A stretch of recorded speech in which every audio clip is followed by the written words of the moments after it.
Crazy Rich dari Medan. Siapa dia? Indra Ken atau Indra Kusuma. Dia adalah Crazy Rich yang sukses, yang mempunyai ratusan miliar. Gila nggak bro? Masih muda, sukses, punya banyak uang, rumah mewah, mobil mewah, dan yang dia pakai itu semuanya dari ujung kepala sampai ujung kaki itu mahal.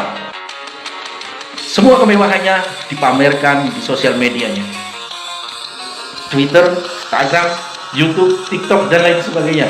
Dia pamerkan di situ bahwa dia layak disebut Crazy Rich dari Medan.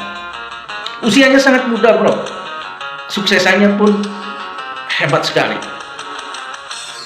Yang lagi diperbincangkan ini adalah seorang yang sangat gigih dan mempunyai ambisi hebat. Dia pun tak kenal lelah untuk menjadi orang kaya. Meskipun kita tahu sekarang dia mencarinya dengan jalan yang menyimpang. Tapi awalnya saya yakin bro-bro semua terinspirasi oleh Indra Ken yang masih muda, tapi dia sudah sukses. Hanya beberapa tahun saja dia sudah sukses bro, mempunyai miliaran uangnya. Bayangkan, awal-awal Indra Ken ini heboh, viral, semua orang memujinya, semua orang kagum padanya, tanpa kita tahu apa pekerjaan sesungguhnya. Dia memamerkan sepatunya yang harganya miliaran, harganya ratusan juta, dia bilang murah. Beli mobil, dia bilang murah. Beli rumah yang harganya miliaran juga, dia bilang murah. Benar-benar dia hebat sekali. Sampai pernah di sosial media dia mengatakan Tuhan pun jadi bingung untuk memiskinkan dia. Wow, fantastis, amazing bro. Ternyata saat ini Tuhan tidak bingung menjatuhkan manusia yang sombong. Di dunia ini semua milik Tuhan. Apa yang kita miliki ini adalah milik Tuhan. Tuhan kapan saja bisa mengambilnya, karena kita hanya menjalankan sebuah perintahnya. Tuhan kapan saja bisa mengambil, jangankan harta lo, nyawa lo pun bisa diambil oleh Tuhan bro. Bukan saat ini, detik ini pun Tuhan bisa mengambil nyawa lo. Jadi semua yang ada di diri lo adalah milik Tuhan. Dan tidak ada kesombongan buat manusia bahwa Tuhan itu akan bingung mengotak-ngatik dia. Wah, hebat sekali dia. Oke, buat para crazy rich di sana, di luar sana yang emang benar dia kaya, tapi ingat, ketika lo semua memamerkan kekayaan lo, ingat orang-orang yang ada di bawah lo. Ingat orang-orang yang masih kesusahan. Ingat orang yang masih susah untuk mencari makan, mencari nafkah, mencari sesuap nasi untuk keluarganya. Banyak para pemulung-pemulung itu yang 2 hari 3 hari tidak makan, dan dia demi menghidupi keluarganya dia rela tidak makan meskipun dia lapar. Di sini kita harus melihat sisi kehidupan manusia itu, ada yang susah, ada yang senang, dan lain sebagainya. Meskipun bervariasi, tapi ketika kita mempunyai hati nurani, maka kita tidak mengumbar nafsu kita, tidak mengumbar harta kekayaan kita untuk dipamerkan di halayak ramai, untuk dipamerkan ke sosial media. Karena orang-orang juga akan menilai siapa diri kita. Meskipun kita kaya, tapi kita sombong, orang-orang akan merasa kecewa dengan kekayaan lo.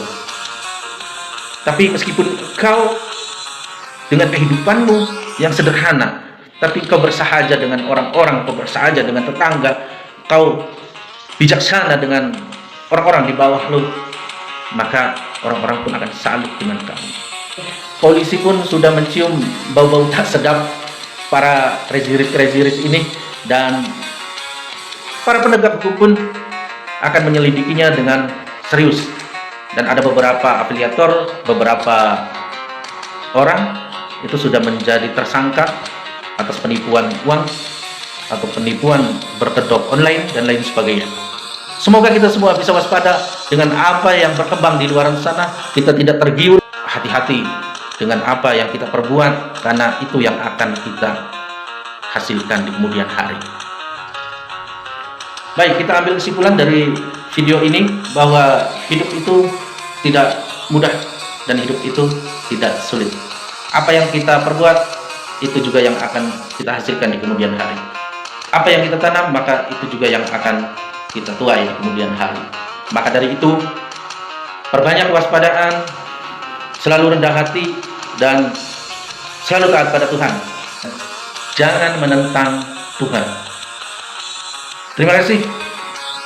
Sampai ketemu di video selanjutnya. Semoga para Crazy Rich ini tidak menyombongkan diri di kemudian hari, dan ini sebagai pelajaran bagi Crazy Rich yang lain.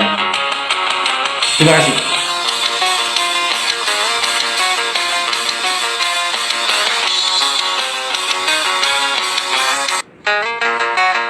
Pidana judi online atau penyebaran berita bohong atau hoax melalui media elektronik dan atau penipuan, perbuatan curang dan atau tindak pidana pencucian uang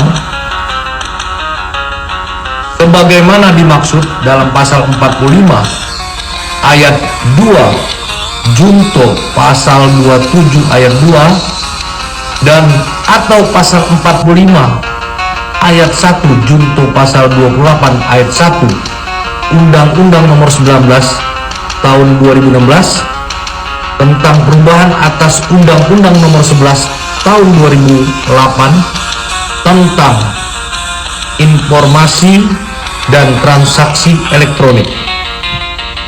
Pasal 3, Pasal 5, dan Pasal 10 Undang-Undang 8 Tahun 2010 tentang pencegahan dan pemberantasan tindak pidana pencucian uang